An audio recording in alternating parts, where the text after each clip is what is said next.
Welcome to the Ketones and Coffee Podcast with Lawrence Manaig, where we explore the ketogenic lifestyle and how it can improve your physical and mental health. Each week, we bring you valuable insights and advice from experts to help you on your journey to a healthier lifestyle. This episode is brought to you by BasicKetogenicLifestyle.com, where Lawrence coaches individuals with depression to reverse their symptoms and achieve a healthier, happier life using an evidence-based approach. So sit back, relax, and join us as we dive deep into the world of ketones and coffee. Subscribe to the Ketones and Coffee Podcast today and never miss an episode. So excited for this. We have a very special guest joining us today.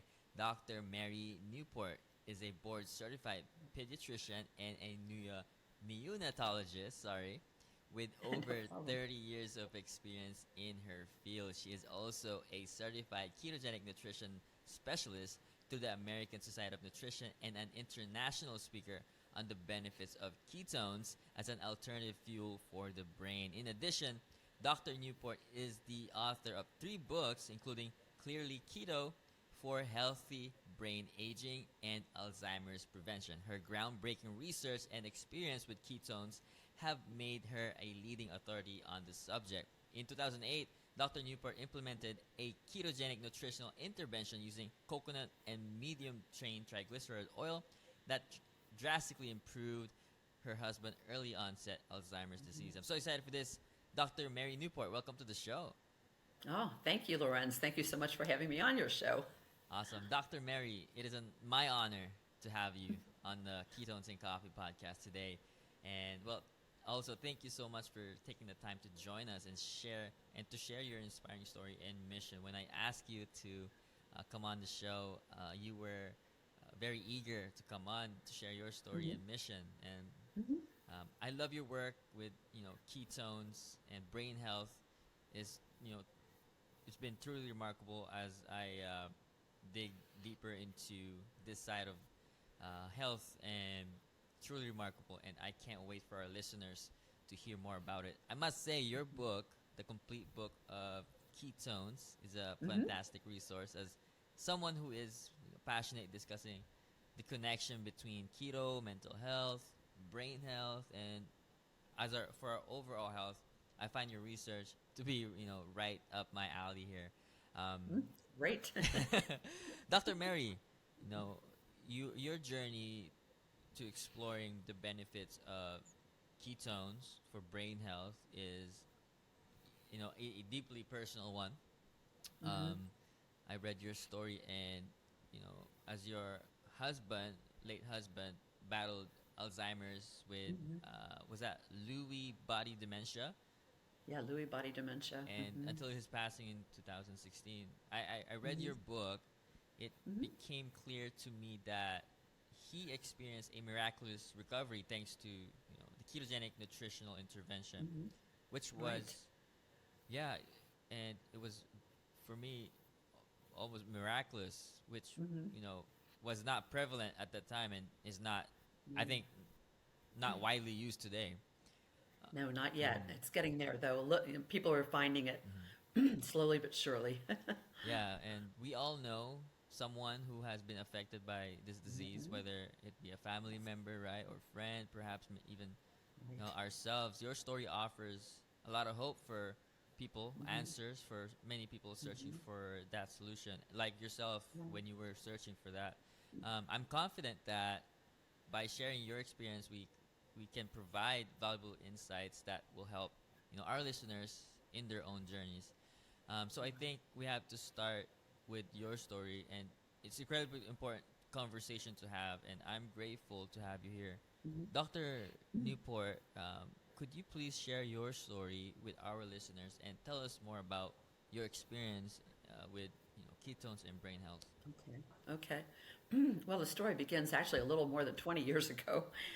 My husband, Steve, was an accountant, and he worked for my medical practice from home. He was there to take care of our kids.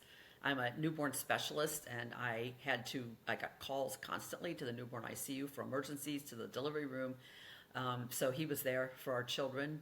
And I'm just so grateful to him because he allowed me to be a doctor and a mother by agreeing to stay home and take care of our children. So I owe a lot to him. But when he was 51 years old, he started having memory problems. And he was somebody that was on a computer all day with his accounting. He was an avid kayaker. He loved to read. He wasn't somebody you would expect to get Alzheimer's, but he started having memory problems, and they just got more and more serious. And when he was 54, he was diagnosed with early-onset Alzheimer's disease.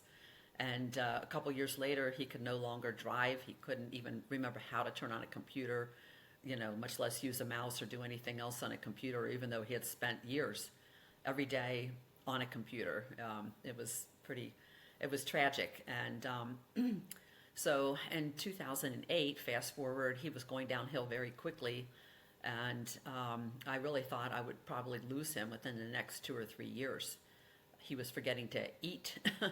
He, losing weight. He walked very slow, couldn't pick up his feet and run. He had tremors in his hands and in his jaw when he would try to speak. He would have tremors, and he couldn't finish sentences. He couldn't even finish the simplest little task.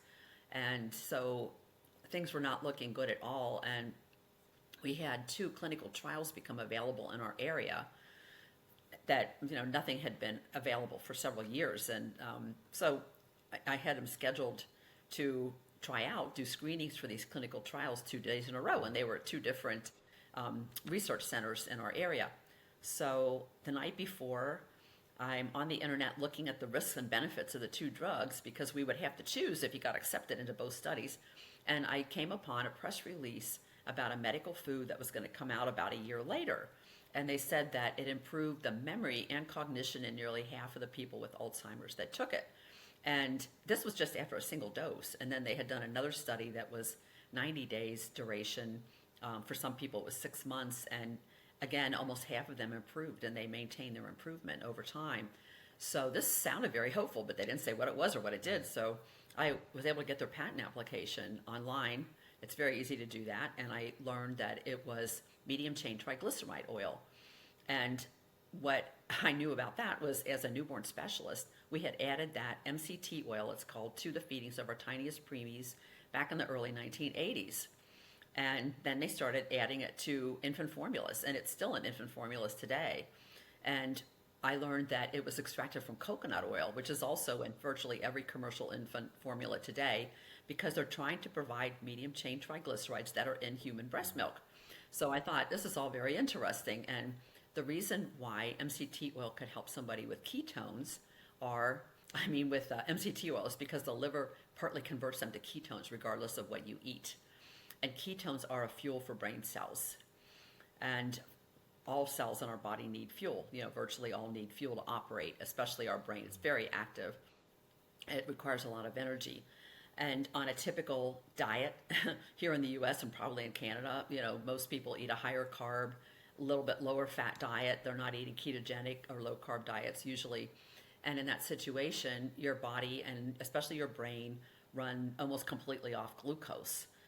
There might be a little bit of ketones in there, but unless you fast overnight for 12 hours or so, most people don't have a significant level of ketones in their blood. So the reason why this could help somebody with Alzheimer's is because in Alzheimer's, there's a problem of diabetes of the brain.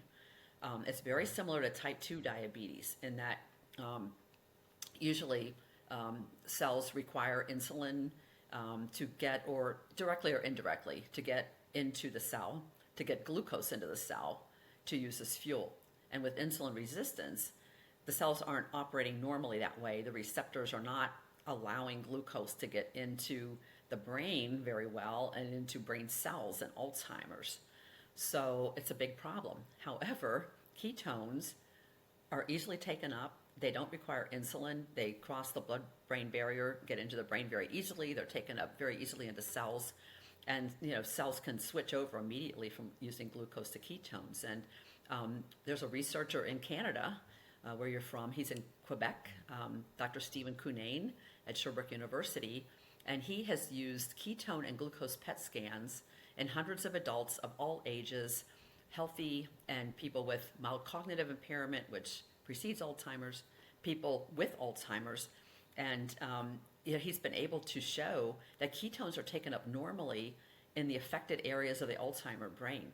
So these cells can use ketones. And he's even been able to show that when you take MCT oil, it increases ketones and provides more energy to the brain. So he's actually been able to show that this is true. And then he and others have done studies, with people, showing that they do have cognitive improvement. And it can be sustained for at least 6 months. His studies go out to 6 months. So all of this evolved actually after this happened with my husband. So back to 2008, I learned about diabetes of the brain, and that the brain cells may be able to use ketones, and that MCT oil could do that, and that MCT oil came from coconut oil, and I knew I could get coconut oil. So that's why I picked that. And so I'm learning about this around 1 a.m. in the morning, and he was scheduled at 9 a.m. to be at this first screening. So I didn't have a chance to do anything about it. So he basically had a day before and a day after starting coconut oil testing at a research center, which was amazing. So he goes for the test, and he scored very poorly on a test called the mini mental status exam. He needed 16 out of 30 points, and he only scored 14 points, and we were very disappointed. And the doctor had him draw a clock, and I'm going to try to show you this clock that he drew. So Yep. I don't think anybody would look at that and say, oh, that's a clock. It's very disorganized, few little circles, a few numbers. And the doctor said, well, he's on the verge of severe Alzheimer's. And that's what I was seeing at home, with his inability to do so many things. So I thought, what do we have to lose? I'm going to pick up some coconut oil. On the way home, we stopped at a health food store. And then I was able to figure out how much medium chain triglycerides were in coconut oil and how much to give him based on what the dose they were using for the medical food, which was 20 grams or 20 mLs of MCT oil. So this was 7 teaspoons of coconut oil. So it was a lot of coconut oil. It doesn't have as much ketones, obviously, as MCT oil because MCT oil is extracted from it. There are other fats in coconut oil.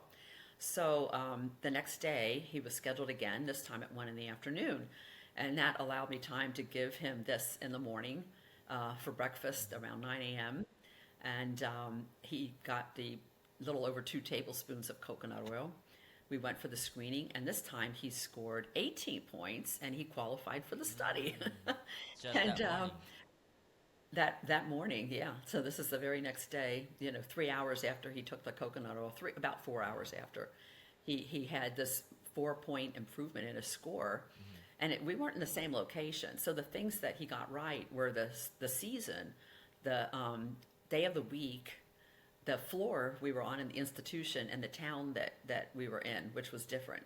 So he gained 4 points, and he qualified for the study.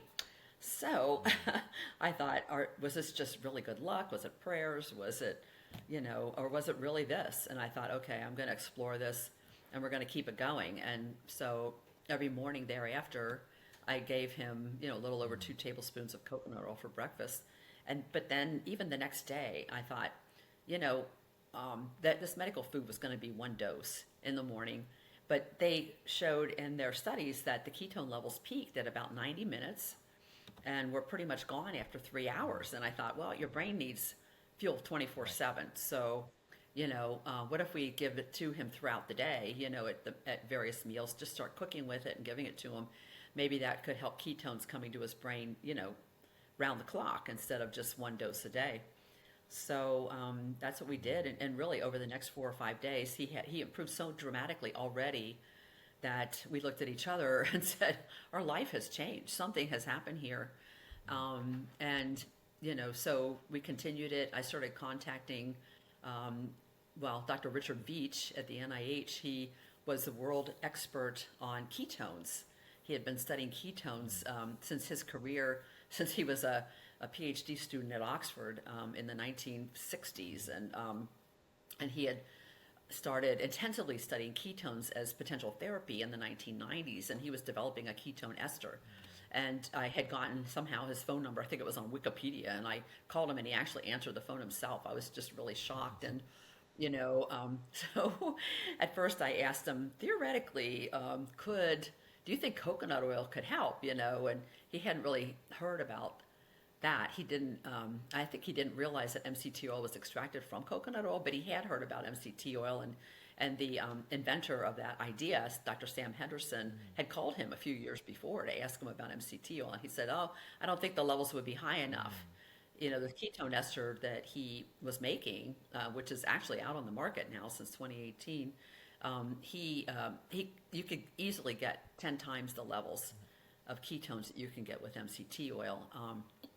And my husband actually, 2 years later, was the first person with Alzheimer's or any disorder to get to try the ketone ester, Dr. Veach's ester, in a clinical trial, a pilot study of one person.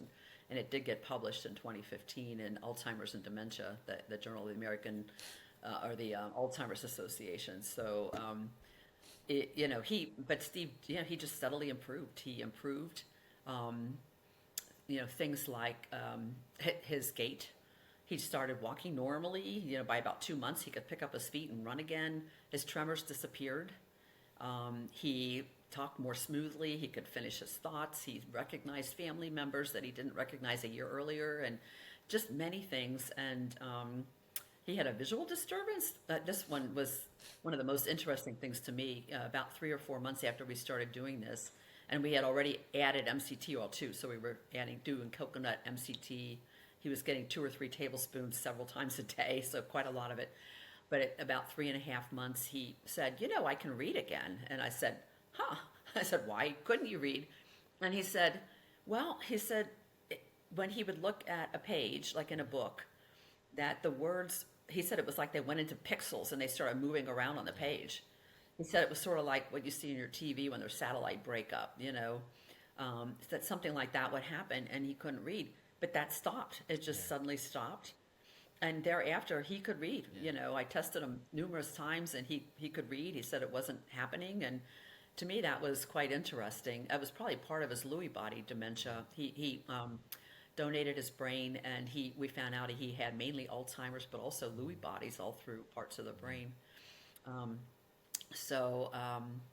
He improved enough that he was able to start volunteering at the hospital that I worked at. He worked in the supply warehouse helping to deliver supplies, and he put stickers on supplies and that kind of thing. It was, they think they put up with a lot, and they had to supervise him, but it made him feel useful again. It was so important, and he had been very depressed, and that lifted, and his anxiety improved, and and I'll keep talking if you. No, it's incredible. But maybe you should ask a question. I just love just listening to you and talk about the remarkable improvements that your husband experienced. And why don't we just call it type 3 diabetes to make it easier for everybody? Type 3 diabetes. It's not type 1. And it's really a combination of type 1 and type 2, because there's also insulin deficiency in the brain. And and essentially it's and plus the brain affects everything, and that says a lot about how energy intensive the brain can be, right? It's I think the studies, Amber O'Horn talked about this on her keynote. She said that the brain is about 20-25% requires 20-25% of the energy that intake, which is very energy intensive. And you talked about the improvements that your late husband had experienced, and in the beginning you started him with MCT oil, coconut oil. You said in just 2.5 months he showed positive signs, and his test scores showed positive results. Plus didn't report any brain deterioration. And in my view, it was nothing short of a miracle, because considering he was deteriorating at an alarming speed before that, right? And at one point, you said he went back to work, which is truly amazing. And that was amazing. And a lot of people, hearing this now, maybe not aware that MCT oil, ketones can do this for them. It's really giving a lot of people hope, because at the time, the prognosis for Alzheimer's was thought to be progressive disease that starts slowly and then progressively worsens. And it's poorly understood, right? When Yeah, and most doctors still believe that. I mean, they still believe and they still tell their patients because they haven't seen this yet, or maybe they've heard about it, but maybe they haven't had a patient that came to them and said, "Look, I'm doing," and they could document that they were doing better. But there are other physicians out there. I went to the Metabolic Health Summit out in California last May, and there were over 300 physicians there. And I thought, oh, this is very hopeful, to have this many physicians and, the potential for ketones for so many different disorders and many of them affecting the brain, anxiety and depression. Psychiatrists are using it. There are a couple of books now. Dr. Chris Palmer, has written about, it's called Brain Energy, and I've heard him speak and, know him a little bit, met him, at different conferences, but he's had really good success, with people with bipolar disorder, depression, anxiety, schizophrenia, even, affects every, which and all of those things have in common. They have areas of the brain that don't take up glucose normally into the cells, and that's how ketones could potentially help. And these ketones are also anti-inflammatory, and in most of these brain diseases, inflammation is a major part of the problem as well. So it can help calm down inflammation in the brain. yeah. Ketones, I'm ketosis. yeah, and it's a branch of there's called, is it metabolic psychiatry? There's a new branch that is a grassroots Yes. movement that's being Yeah. led by the Bazuki family. They are very serious with funding this approach. I'm curious, when you began your research to help your husband, there was there was no promising treatments for Alzheimer's. You talked Yeah, there about still aren't. on your book, and also I don't know if there's truth in this. I heard that when a patient is diagnosed with Alzheimer's, the advice of the doctors to the families are basically you have to prepare the will, right? You have to prepare everything. Prepare financially. Because it's again slowly progressive disease that genetic. Right. What did you hope to find on your search, and how did you begin exploring the benefits of ketones for brain health, knowing that? Yeah. Yeah. Yeah. Well, once this happened, when I understood it, I recalled from medical school that during starvation, you break down fat and that ketones provide energy to your brain. So I remembered that. That was something that was discovered in the 1960s. So when I read this patent application, I started having little flashbacks, to what I had learned. And the MCT oil was converted to ketones in the liver. I had also heard that in medical school, and then using it as a physician, I prescribed it routinely to add to feedings of the tiniest preemies. These are babies under 2 pounds that would survive and go home. And at that point, I wasn't thinking about it as far as ketones for energy for their brain. I was thinking about it helped them grow better, faster, and they would get home sooner. And it was something that was in breast milk. So, I just had that little bit of background. And I think because I was a neonatologist, a newborn specialist, and had used MCT oil, that's why I knew what it was when I read the patent application. And I knew it was possible to get it because this was a medical food that wasn't going to come out for another year. They were doing, seeking FDA recognition as a medical food. You have to do certain studies to be able to make claims like that. And these studies were in progress. So, I thought, well, hospitals can get it. Maybe I can get it. But I knew I could get coconut oil anywhere in the health food stores. So, basically, but I hadn't really thought about ketones until that it was just a chance press release, that night, May 21st, 2008. But then my whole life became ketones. And I thought, if my husband improved, other people will improve. And at that point, they were saying there were 35 million people in the world with dementia, most of it Alzheimer's. And I thought, I have a whole lot of people to tell about this. How can you shut up about this? right, how can I shut up? This isn't something I can just keep to myself. Uh, and and then I had to learn as much as I possibly could from it. And Dr. Veach was great because, well, 2 weeks after Steve started taking the coconut oil, he drew another clock. Can you Yeah. see that? Yeah. So it's a circle. It's got a whole bunch of spokes. It's got all the numbers. It's not neat and tidy, but it's a lot better. And then, like a month after that, he drew a little bit neater And clock. it doesn't happen like that. It's usually No, worsens. it usually goes the Yeah. other way. It gets worse. And I faxed it to Dr. Veach, and he called me and he said, "This is unexpected." He said, "I really didn't think low levels of ketones would help somebody with Alzheimer's." So he was intrigued, and he started sending me papers, that he and others had written about ketones as potential therapeutic for the brain, hypothesis papers. He put me in touch with, he had three of his associates call me. These were all, these were men that were up in age. Three out of the four of them have passed away now, including Dr. Veach. But Dr. George Cahill called me. He was the one who discovered that during starvation, you break down fat and you make ketones, and that's how your brain survives, that it can provide 2/3 of the fuel to your brain. And I got to talk to him. I even spent a day with him and Dr. Veach going to Congress. We went to the House of Representatives to talk to my local representative about getting funding for this, for his ketone ester and for studying ketones. And then Dr. Theodore Van Italy called me. He wrote the forward for the complete book of ketones at age 99. And he passed away just before his 100th birthday. He was writing and publishing at 99. He knew something about his nutrition. He's a physician that was a nutrition researcher, and he was intensively interested in ketones. Dr. Sammy Hashem, who is now 93, and he's still doing well.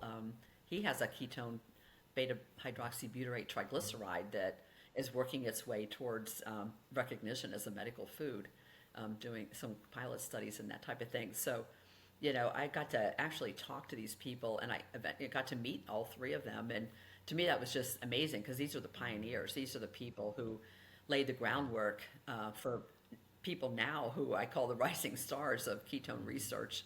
Dominic D'Agostino and just so many others, who now have become involved in ketone research and getting this message out. And it was very slow in the beginning. I started with letter writing campaigns. Sandra Day O'Connor, her husband, had Alzheimer's, and she was on the Alzheimer's study group of the Alzheimer's Association. She was the first one I wrote to. It was probably a 6-page letter that, and I was encouraging them to study it.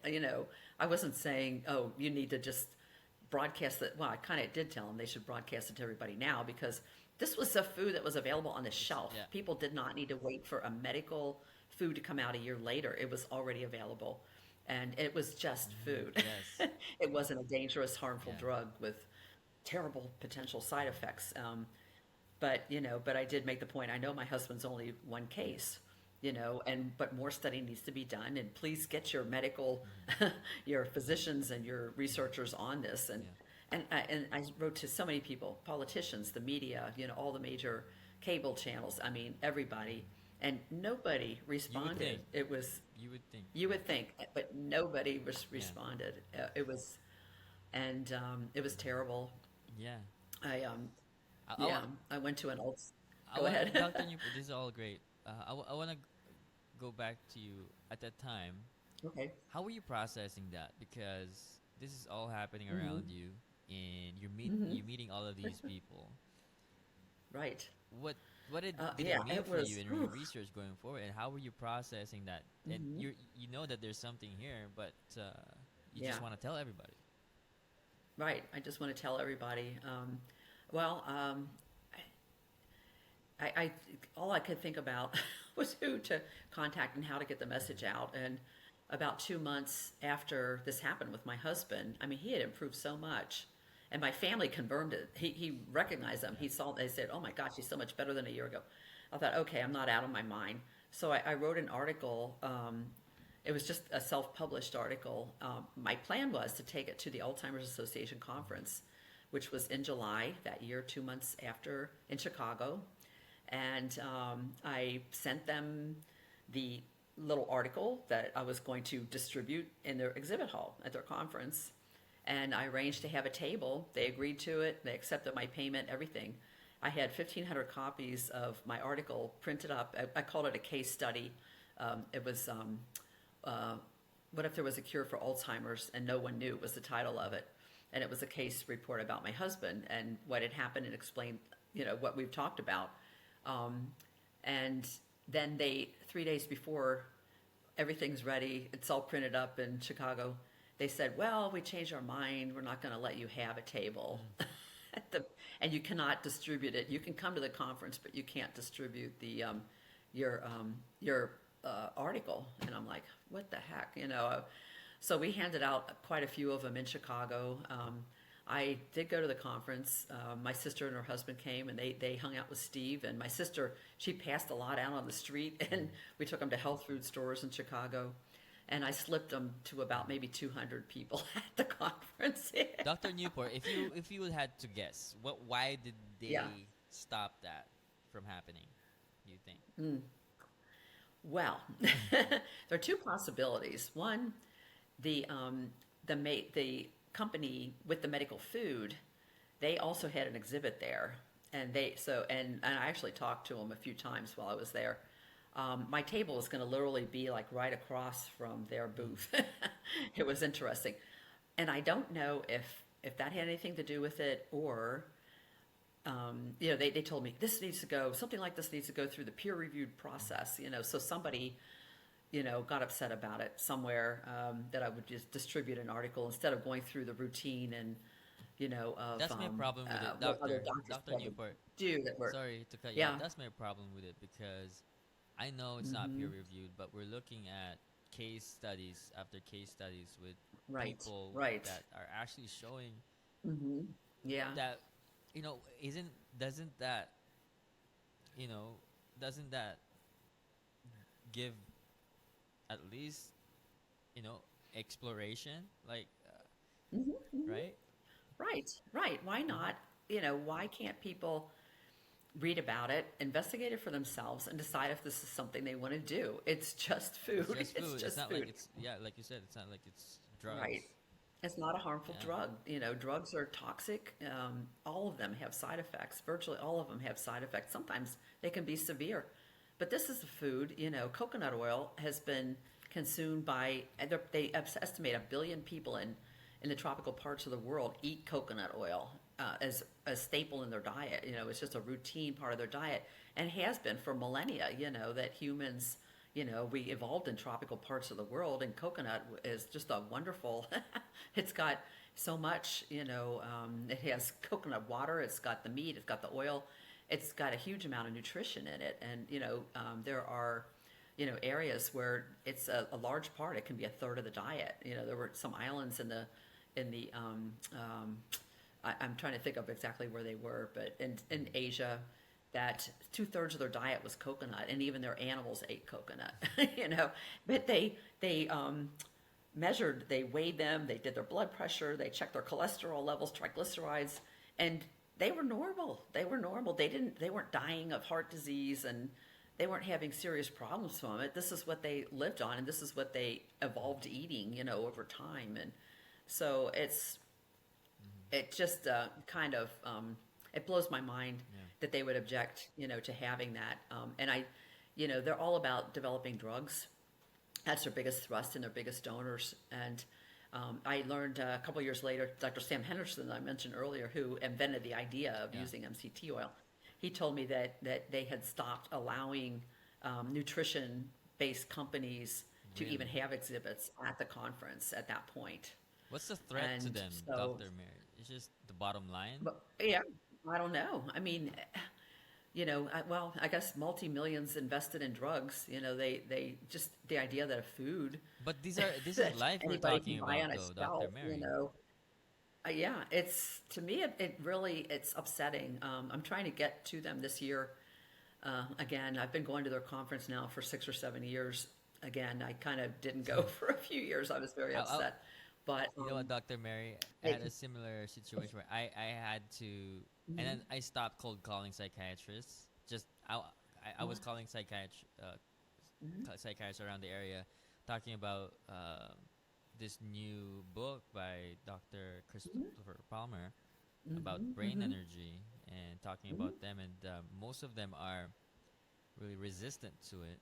I sent a lot of yeah, emails. I found that. Yeah, I don't know. I've had patients hand my article to the doctor and say, "We would like to do this," and or we want you to know about this. Some of them won't even take the paper from them to read it, and then others do. And what I find is when doctors, when they have a patient that they could see with their own eyes improved, that's when they think, "Oh, maybe there's something to this." And then there are others who are just open-minded. Maybe they have a bigger background or interest in nutrition. Doctors get very, very little medical school education in nutrition. I had 3 hours one afternoon on diet. That was it. You get plenty of biochemistry and, how, at the But molecular level, a lot of metabolic level, how all this diseases, works. doctor, a lot of diseases roots from diet. It does. It does. And diet, just diabetes alone. It's so rampant. It has been greatly increasing since we were told around 1980 to eat a Yeah. low-fat diet. And then these companies started developing all these fat-free, highly processed foods loaded with sugar, fructose, all of this. And, diabetes, obesity have just escalated. They've escalated, since all that happened. Even preschool children, 41% of them are obese. Yeah. It's and this is children in the WIC Yeah. program, Women's Infants and Children's Program. They get, who get food, from the government. It's tragic, and dementia has escalated right along with it. And dementia is very closely tied to diabetes, this diabetes of the brain, type 3 diabetes that we talked about. And diet can reverse type 2 diabetes, and it can help better control even type 1 diabetes by eating a low carb diet. One of the organizations that has come around is the American Diabetes Association. They used to recommend a 65% carb diet, low fat diet, adequate protein. And, people who have diabetes, they tend to, especially eating like that, need more and more insulin. Well, they need more medication, and then eventually they need insulin if they have type 2 diabetes. But there are doctors, Dr. Eric Westman comes to mind. He's at Duke University, and he has been using the Atkins diet. Now, it's a low carb, it's a ketogenic diet. And he has successfully helped reverse over 4,000 people with diabetes type 2 that have been able to get off medication and off insulin. He cuts their insulin in half the day that they start the diet, and then he helps them slowly wean off their medications. And many people are off their medications in 6 or 8 weeks. And that's, You would wonder why it's process. not as mainstream. Right. Why does everybody not know this? Well, the American Diabetes Association, they published guidelines in 2019 where they reversed. And now, in these guidelines, they reported a number of different low carb studies, Mediterranean diet, the MIND diet, but low carb and very low carb diets. They now say there is evidence to support using this for diabetes. I was a little shocked when I read this, but happy, about it, because at least one major organization has done a turnaround. It's not real obvious on their website, though. You have to read this paper that was published in 2019 with their guidelines on it to get the full scoop about it. But they basically say the amount of carbohydrate you eat varies from individual to individual. Consult with your doctor, but they don't say eat a low carb diet. Yeah, and all you need But at least they're heading in the right direction. when all they need to do is to remove their hand from the stove, right? When you know that saying, Yes. the root cause Yeah. healing. When you have Yeah. all you need to do was to just remove your hand from the fire. Right. I don't Right. understand it. I want to be able to one day point at one thing that started everything, that started this whole, fat is bad for you, or red meat. Because Yeah. another factor for increasing carbohydrate intake is the fear of red meat, because when you don't eat a lot of red meat, Yes. you're upping Yeah. your carbohydrate intake. Yeah. Well, I'm actually working on a project on that. It might turn into a book. I'm hoping to write up a paper about it, but um, looking at the very roots, where was the idea that cholesterol causes heart disease, and how did fat come into this equation? And it actually starts in the early 1900s with animal studies, mostly rabbits, but they all kinds of animals, and they were trying to figure out why they were starting to see heart attacks. You know, people have heart attacks. They kind of forgot that smoking could have been part of the problem. You know, a lot of people started smoking, especially World War One. That it just started escalating and just grew after that.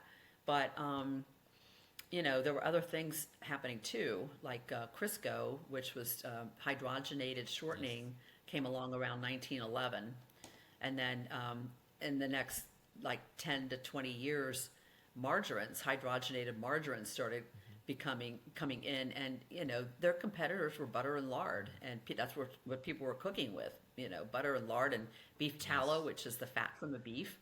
And so these companies, intensively, put out intensive campaigns promoting their products. They were cheaper, and telling people lard is bad, coconut oil is bad. Not many people were using coconut oil then, maybe 2 or 3%, but butter was everywhere. So butter and lard became bad, and Crisco and margarine were what you should eat, and it became very prevalent in U.S. households. I was born in 1952, and my mother cooked with Crisco all the time, and we had margarine. We didn't have butter, so it was very prevalent. And so in the 50s is when they started intensively looking at fat and cholesterol. Dr. Ansel Keys is one of the main people, and there's so many stories about him. I'm taking apart his work, and really his work is what this low-fat diet stemmed from. But in his studies that he did in the 1950s, I'm actually finding that, he studied hydrogenated coconut oil, for one thing, which is almost 100% saturated fat. The levels didn't increase the way he developed equations to predict how saturated fat would affect your cholesterol level. The predictions didn't bear out. It didn't increase it. And he even cited another group from 1957 who had published studies where they would put people on a diet that was 40% hydrogenated coconut oil for 4 weeks to standardize their diet before they would test another oil. Their cholesterol levels were identical. I mean, they didn't budge for 4 weeks. And this was hydrogenated coconut oil. And so he said in this study that apparently the medium chain triglycerides shouldn't really be counted as saturated fat. And then there's another fat, it's C18 stearic acid, which is very prominent in like beef and certain meats. And he said this one doesn't seem to follow the rules either. He made these rules, but then certain things didn't follow it. So beef tallow didn't increase cholesterol, serum cholesterol. So he said, and it's in cocoa butter too. So he said, cocoa butter doesn't seem to increase your cholesterol.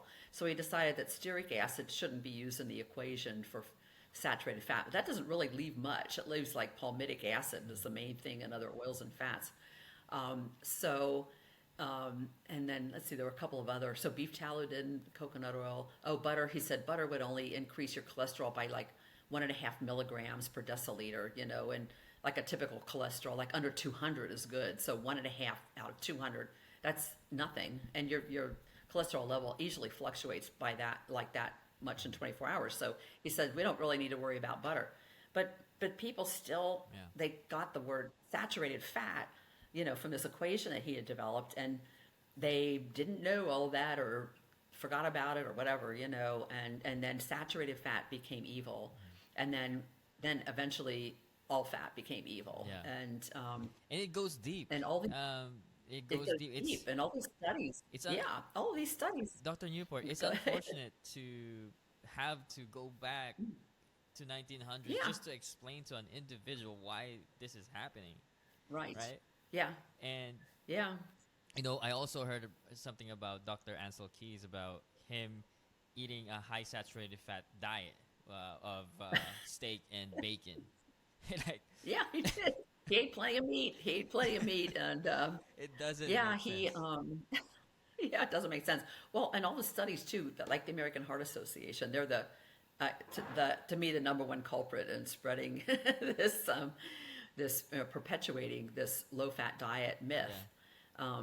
The studies that they cite were done in like Canada, they were done in Europe, but areas where there were trans fats that were very prominent in the diet, and they were counted like they would put lard and margarine and beef fat. I mean, they put these together in the same category when they were analyzing the diet to say what people were on, and they didn't know yet that trans fats were harmful.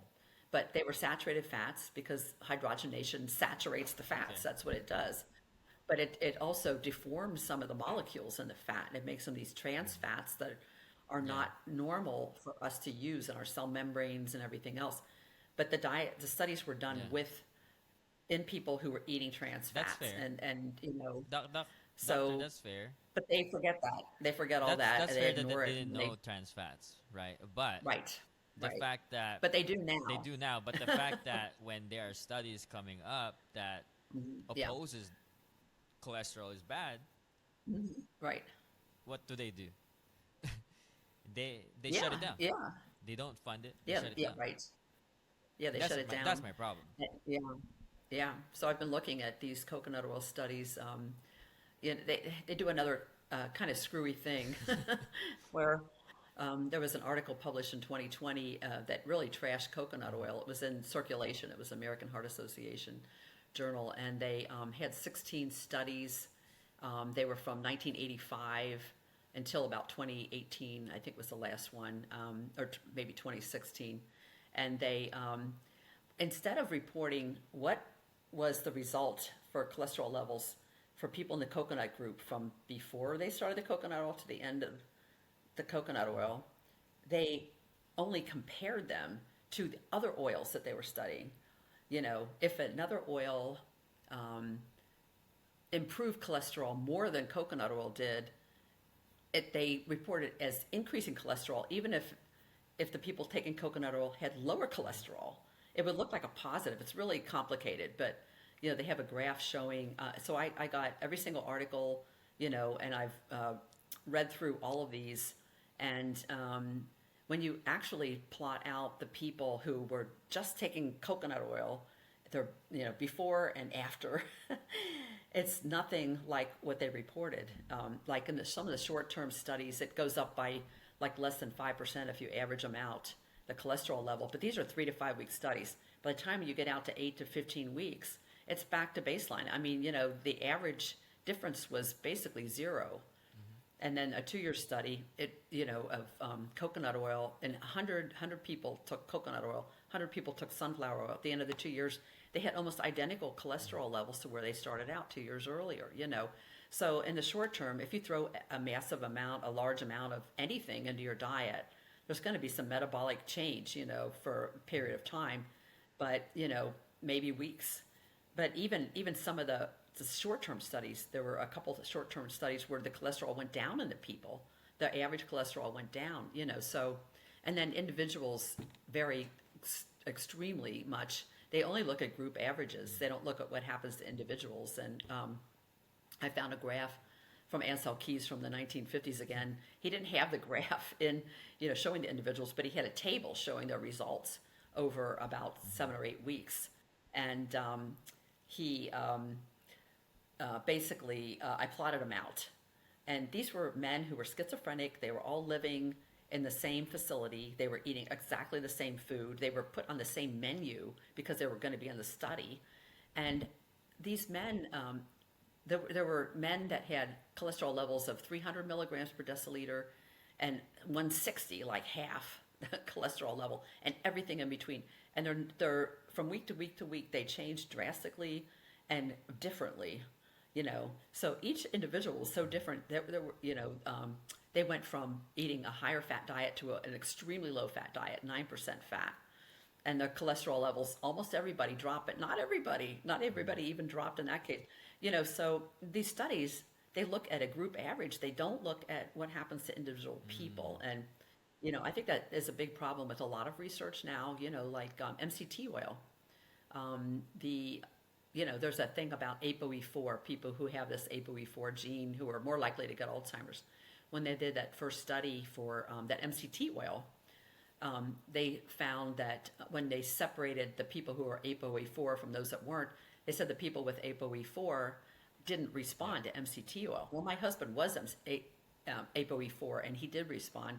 So I asked Sam Henderson, and he said, well, actually half of the people did respond. It's just when we averaged them together that the average showed no response. But individuals did respond. Something as important as Alzheimer's, I think it is important to, report how many people actually had an improvement. It's reasonable, I think. You know what? One last point for cholesterol and that whole hypothesis. Everything that doesn't support their hypothesis, they don't care to publish it. That's what I've heard from the literature that I've read. It's very true. And so anything that comes from that group, I don't really take seriously. When, the 7 countries study where Ansel Keys picked out the 7 countries that supports his hypothesis is one. Right. Right. And there were 22. He didn't plot the others. Yeah, so really, we're thinking of what sort of will push this message forward, right? Your books are great. Coming on the show, your case studies, collaborating with others, doctors and scientists, awesome. Spreading the word here, coming on the podcast is great. I want to be. Let's go back to again, MCT oil and implementing that. You mentioned that a portion of MCTs are converted by the liver into ketones. Right. Can you tell us how much is it typically converted and how these ketones are utilized by the brain? So, because also, does it still provide the same benefits to the brain even if the individual is not in metabolic ketosis? Right. No matter what you eat, your liver will convert part of this to ketones. Okay. It's better. The levels, there's a couple studies now showing that it's better if you eat a lower carb meal, when you're taking the MCT. And I really feel that eating lower carb is important if you're serious about wanting to, especially dealing with Alzheimer's or something like that. And it doesn't have to be super strict. It can be reasonable. But there's several different medium chain triglycerides, and there's argument about which are the medium chain triglycerides. But C6 is one. It's not very prominent in, coconut oil or oils. It's very bitter, but it's probably the most ketogenic. C8 is in, there are a number of products out that are just C8, and C8 is very ketogenic. Most of it will convert to ketones.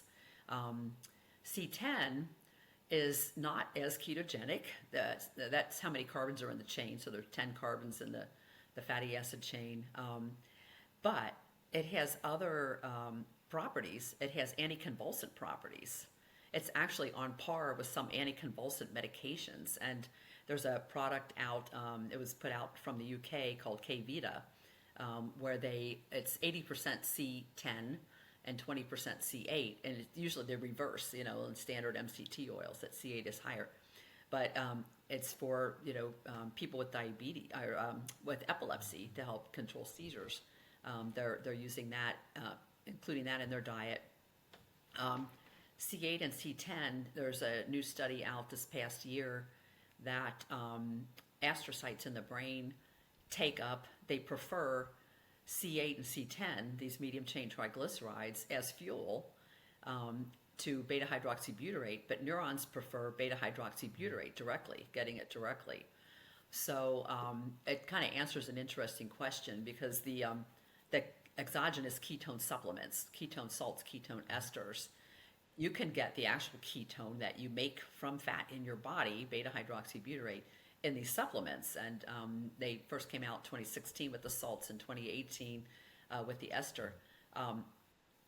And one question has been, maybe I shouldn't take a MCT and a ketone supplement at the same time.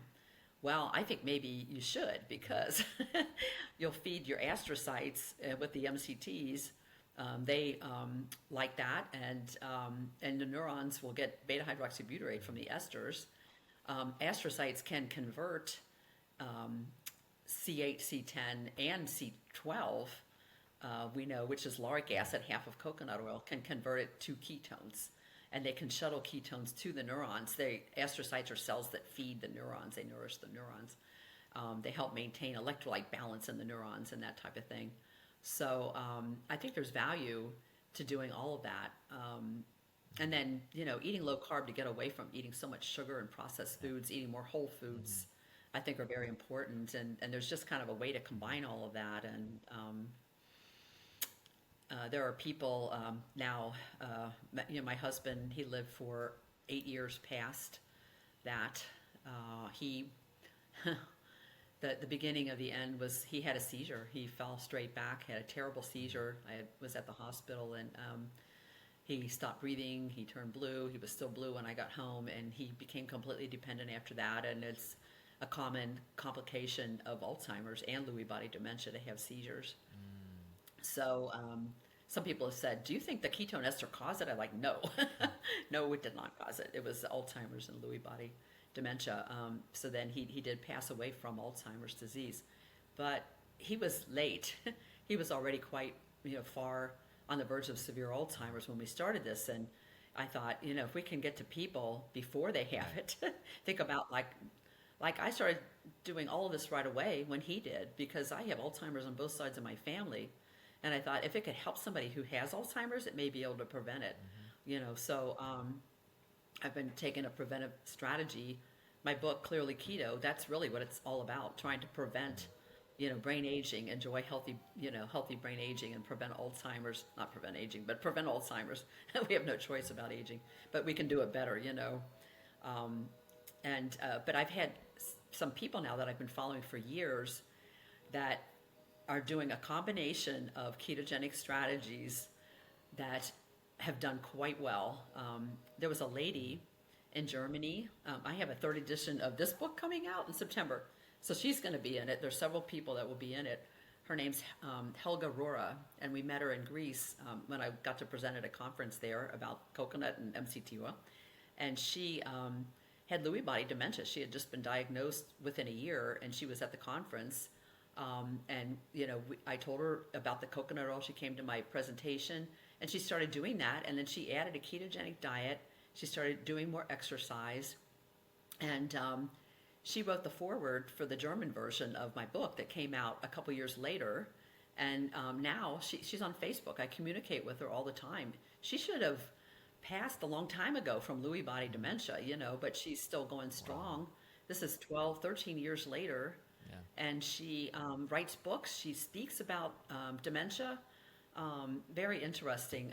And then there's a man in California, Joe, and his wife Carol. Joe was diagnosed. 3 different neurologists believed he had Alzheimer's in 2012, and he was 84 at the time. And his wife, a friend told her about coconut and MCT, and she contacted me, and she started doing this with him, and he had fairly immediate improvement in his symptoms. And, they kind of progressed like Steve. He improved over some time. And then when ketone salts came out in 2016, she added that to his diet, and he improved even more. And then the ketone ester in 2018, she added that, and he improved even more. And I got to meet them.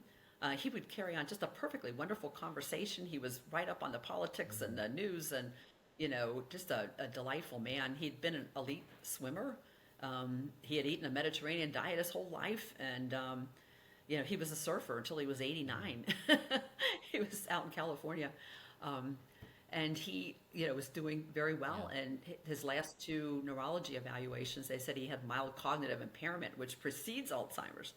So he actually improved and maintained that over quite a long time. And sadly, he had a surgery in the fall, and he didn't recover from it, and he ended up passing away from he was 94 and he passed away from heart failure related to old age. He had a pacemaker battery that died, passed out basically, and his heart didn't really recover very well. So, but I think he may be the first survivor of Alzheimer's. Wow. Yeah. Wow. This And there are a couple of other your stories, husband must that'll be be in my book. smiling down on you, and Yeah, he's yeah. And his wife she's been spreading the message, and she's, becoming even a stronger advocate, now she's spending her time, writing a book and talking to as many people as she can about it. man, this has Yeah. become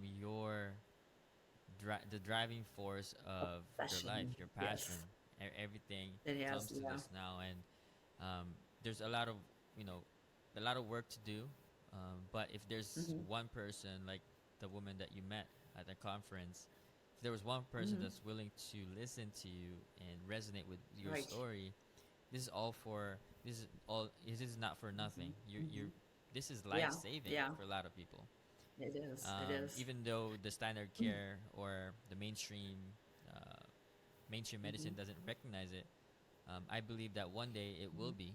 Um, Hmm. if you just keep if we just Yeah. keep talking about it, Yeah. heal a lot more people, and Yeah. just put this, give this as an option for a Hmm. lot of people, and that's the best thing. Yeah. Yeah.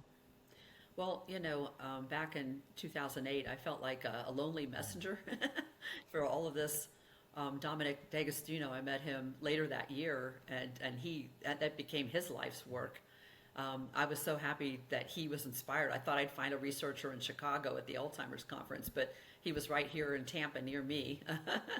And then, now there are really tens of thousands of people, thanks to companies that develop ketone salts and this type of thing. They're also been getting the message out big time. And, um, and you, people doing podcasts and trying to get this message out. So more and more people are hearing about it.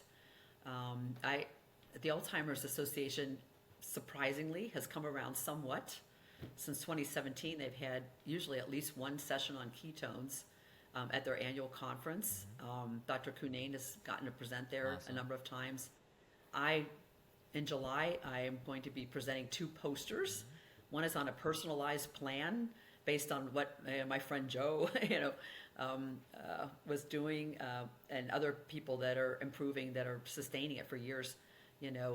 Combining overnight fasting and exercise and coconut and MCT, lower carb diet, eating more whole foods, and exogenous ketone supplements, and that you can potentially sustain improvement. So I have a poster about that, and then I've collected case reports, hundreds of them over the years, and there was a batch of them that I collected, like every single email that I received about it from 2008 to 2014, and I collected 360 emails, and 288 of them were people who had Alzheimer's or dementia or some other type of memory problem. And so I have a poster about those 288 people and what types of improvements they reported, whether they improved or not, and what types of improvements they reported. So it's peer reviewed. So I have two peer reviewed posters that are going to be presented at the Alzheimer's Association conference in Amsterdam in July. So, Awesome. and then I hope to write a paper too from that. I thought if they accept the poster, maybe they'll publish the paper.